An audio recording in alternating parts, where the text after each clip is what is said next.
Welcome to Midnight Letters, where I read true stories, letters sent from all around the world. Each letter is a fragment of life, filled with sadness, pain, and regret, but also with hope and renewal. Some people write letters just to hear someone say, "I understand you." Today, I want to share with you a letter from a young woman, someone who has loved, endured, and finally chosen to leave, not because she stopped loving, but because she wanted peace. The letter is titled, "Today I Decided to Get a Divorce." Today, I decided to get a divorce. It sounds simple, doesn't it? But to actually say those two words, it took me almost a year of sleepless nights, a year of pretending everything was fine, and a year to finally realize that sometimes love just isn't enough to keep a marriage alive.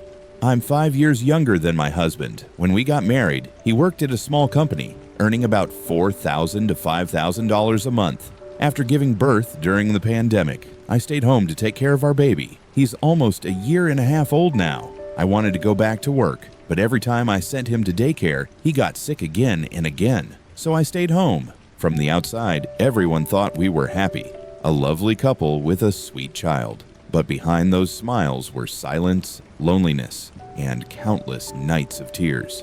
Before marriage, I knew he liked to go out, to drink, to party, to hang out with friends. But I thought that once we were married, he would change. I was wrong. Even when I was pregnant, he still came home late at night. After I gave birth, nothing changed. We fought. He apologized. I forgave him. And then it happened again. Over and over, until I stopped believing his apologies altogether. When I caught COVID, I was so weak, I could barely stand. I asked him to buy me some medicine, and he said, "You stay home all day doing nothing. How can you even get sick?" Just one sentence, but it broke me. I was shivering with fever, trying to cook porridge while crying, forcing myself to eat so I could have milk for our baby. That was the moment I should have left, but I didn't have the courage. Every time I mentioned wanting to go back to work, he got irritated. He said, "The baby's still small. Just stay home. I'll take care of everything." But he didn't.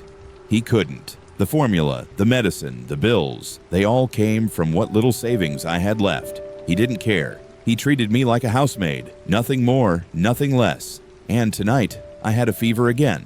I was exhausted, my body aching. I asked him to buy some medicine. When he got home and saw me asleep, he woke me up and said, "I bought the medicine. You can't even say thank you. You just stay home and still get sick all the time?" I froze. I couldn't say a word. The tears fell, not because of the pain in my body, but because I finally realized, for all these years, I'd been trying to hold on to someone who no longer wanted to stay. In that moment, I knew I had married the wrong person.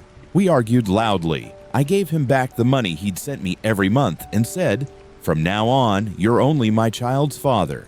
Nothing more. No longer my husband. No longer the person I could lean on." I was wrong. Wrong for trusting the wrong man.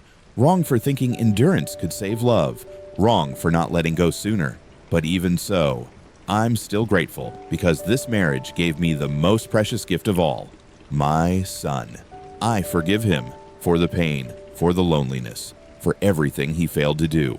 Not because he deserves forgiveness, but because I deserve peace.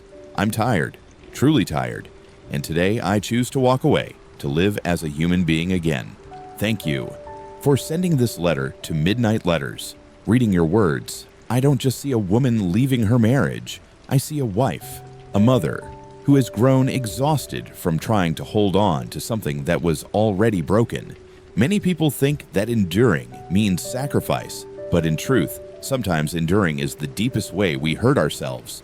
You were not wrong for loving. You were only wrong for loving too long, someone who no longer knew how to love you back. I understand letting go is never easy, but believe me, walking away from a broken marriage is not a failure. It's the first step toward finding yourself again. Happiness doesn't come from having someone by your side. It comes from having the courage to stand up and to choose peace for yourself. I want you to know you are not alone. There are many others who are also tired, who are learning to let go, who are learning to love themselves again. Give yourself time. And one day, when you look back, you'll realize that the pain you feel today was only the beginning of a new life, one where you can truly smile without fear and without having to suffer just to be loved. Thank you for listening until the end. If you also have a story, a letter you'd like to share, send it to me. Who knows? Maybe the words in the next video will be exactly what someone out there needs to hear. Don't forget to like and subscribe to my channel so you won't miss the newest letters. See you again in Midnight Letters. Good night, and may your heart find peace.